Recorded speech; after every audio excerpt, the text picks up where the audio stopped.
বিসমিল্লাহির রহমানির রহিম। আসসালামু আলাইকুম।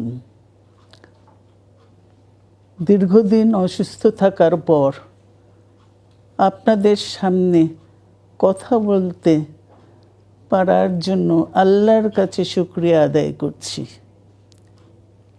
আমার কারাবন্দী অবস্থায় আপনারা আমার কারামুক্তি ও রোগ মুক্তির জন্য সংগ্রাম করেছেন, দোয়া করেছেন।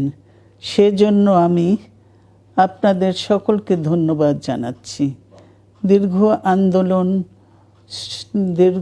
আন্দোলন সংগ্রাম ও ত্যাগের মধ্য দিয়ে আমরা ফ্যাসিবাদী অবৈধ সরকারের কাছ থেকে মুক্তি পেয়েছি।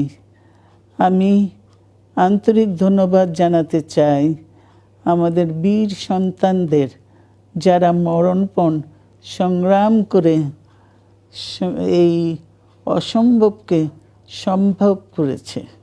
শত শত শহীদদের জানাই শ্রদ্ধা। এ বিজয় আমাদের নতুন সম্ভাবনা নিয়ে এসেছে।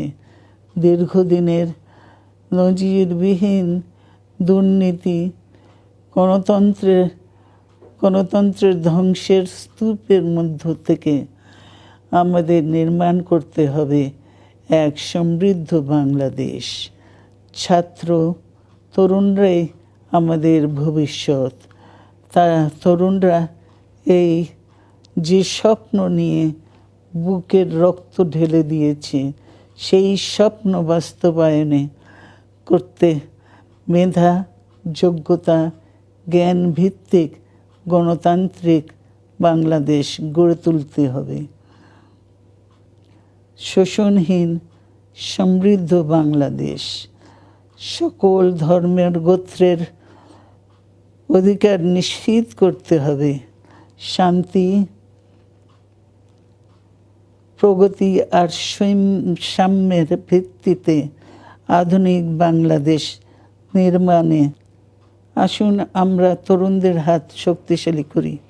ধ্বংস নয়, প্রতিশোধ নয়, প্রতিহিংসা নয়, ভালোবাসা, শান্তি ও জ্ঞান ভিত্তিক সমাজ গড়ে তুলি। আল্লাহ হাফেজ। বাংলাদেশ জিন্দাবাদ।